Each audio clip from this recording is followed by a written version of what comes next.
Hi friends, നമസ്തേ. ഇതാണ് നാഗവാസുകി Surf temple. പ്രാചീന നാഗവാസുകി temple എന്നാണ് പറയുന്നത്. ചെറുതായിട്ടുണ്ടാകത്തിനെ കുറിച്ച് പരിഷ്കരിച്ച് നന്നായി ചെയ്ത് കാണാം. പലരും പൂജ ചെയ്യുന്നുണ്ട് വാസുകിക്ക് മേലിൽ. ശിവൻ്റെ ആഭരണമാണ് നാഗവാസുകി എന്ന് പറയുന്നത്. അതേപോലെ വാസുകി എന്ന സർപ്പത്തിനെയാണ് പണ്ട് ദേവന്മാരും അസുരന്മാരും ചേർന്ന് മന്ദരപർവ്വതം എടുത്ത് പാലാഴി കഴിഞ്ഞു അമൃത് കൊണ്ടുവരാൻ വേണ്ടി, അതായത് ദേവന്മാരെ അമരന്മാരാക്കാൻ വേണ്ടി അപ്പോൾ ഉപയോഗിച്ചാണ് നാഗവാസുകിയെ.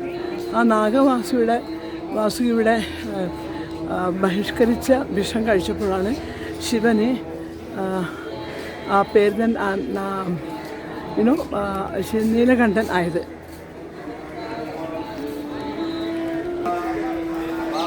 വാസുകിയുടെ മനുഷ്യനെ പോലെയുള്ള പ്രതിമ ചെമ്പിലാണ് തീർത്തിരിക്കുന്നത്.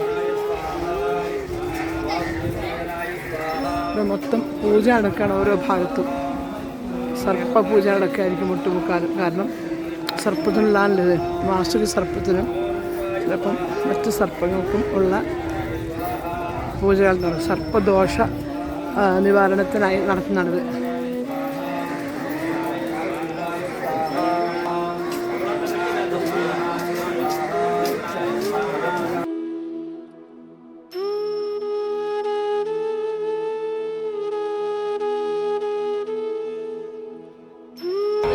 ശ്രീ അലോക് ശങ്കരി ശക്തിപീഠ് മന്ദിർ എൻട്രൻസ്.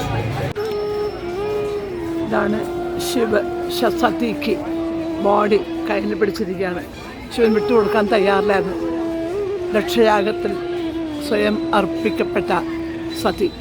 ഇവിടെ അപ്പുറത്ത് ശ്രീ മഹാവിഷ്ണു നോക്കിക്കാണുകയാണ് ഈ കാര്യങ്ങൾ. സുദർശന ചക്രം കൊണ്ട് കൈ മുറിഞ്ഞു വീണ സ്ഥലമാണെന്നാണ് ഇതിനെ മാനിക്കപ്പെടുന്നത്. ഇതാണ് കൈ കണ്ട താഴെ വിഷമമാണ്.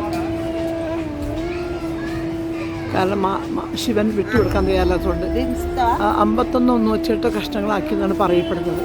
നമ്മുടെ അടുക്ക പറഞ്ഞ 51 കഷ്ണം എന്നാണ് പറയുന്നത്.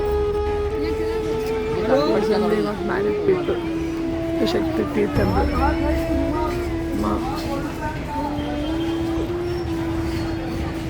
ഇത് കൈ മുറിഞ്ഞ് വീണവിടമാണെന്ന് വിശ്വസിക്കപ്പെടുന്നു. ഈ അമ്പലത്തിന് ആദ്യത്തത്.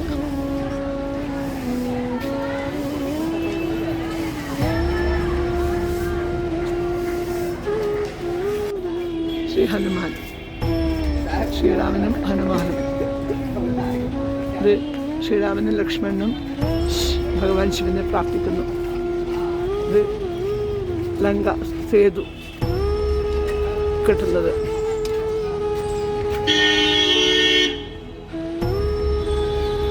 ഇത് ശ്രീരാമൻ ലക്ഷ്മണനെയും ചുമലേറ്റി കൊണ്ടുപോകുന്നത്. ലക്ഷ്മണൻ വീണപ്പോൾ ശ്രീരാമൻ നിലവിക്കുന്നത്. ഇവിടെയുണ്ട്, ഇപ്പുറത്തുണ്ട്. ഇത് അദ്ദേഹം ഹിമാലയത്തിൽ നിന്നാണ് പറയുന്നു. അതുകൊണ്ട് ഇത് വഹിക്കുന്നത് കണ്ടു പുഷ്പവിമാനത്തിൽ തിരിച്ചു വരുന്നത്. ഇത് അഭിഷേകം കറക്റ്റ് സീക്വൻസ് അല്ല കേട്ടോ.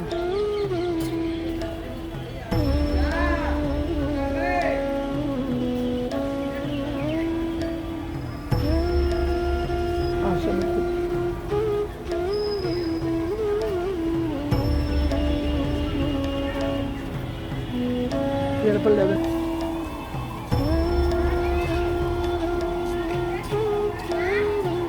കുട്ടികളെ പഠിപ്പിക്കുന്ന ആളാണ്. യെസ്.